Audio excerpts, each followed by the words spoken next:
Hapa leo kupanda miti, ningependa tu kusema kwamba hii miti ambayo tunapanda siku ya leo, tunapanda kwa ajili yenu na kwa ajili ya watoto wenu.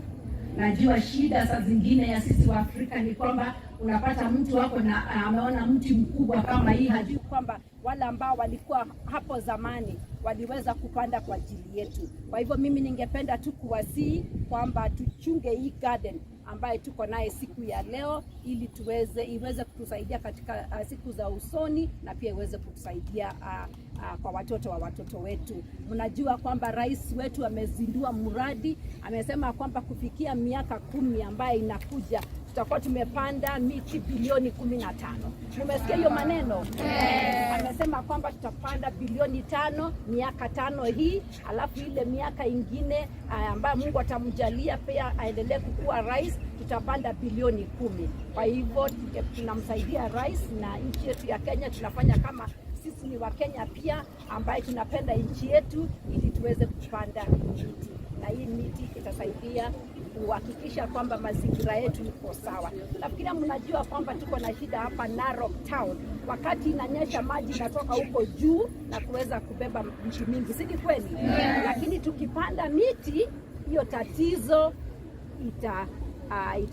haitakuwa tena.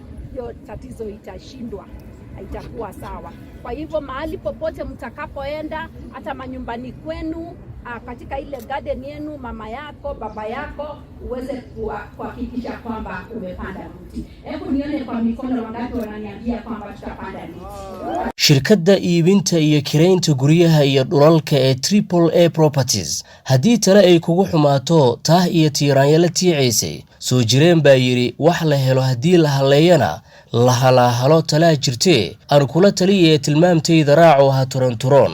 Shirkadda Triple A waxaad ka helaysaa kireynta, iibinta iyo suuqgeynta dhulalka, isteetiyada iyo apartmentyada. Guryaha ay ku fududeyn karaan si aad ugu tamashlayso waxay ku kala yaalaan xaafadaha Eastleigh, Parklands, South Sea, Syokimau, Nairobi Metropolitan iyo ismaamulada kale ee Kiambu, Murang'a, Kajiado iyo Machakos. Dhulalka iibka ay ku hayaan waxay ku yaalaan Kagundo, Eastern Bypass, wadada Thika iyo Mombasa Road. Shirkadda waxay iibisaa dhulal iyo guryo la hubo mulkiyadooda iyo lahaanshahooda iyo heshiis sharciyadiisa u dhammaystiran tahay. Tunisia iyo Uganda iyo Tripoli iyo Togo, Soomaali dhammaanteed talo waxay ku gooyeen shirkadda Triple A Properties. Anfacday la yaab kale degdeg aan u gaarno. Wixii faahfaahintaasi dheer kala xiriir eber 7 2 eber 9 eber 8 6 9 5.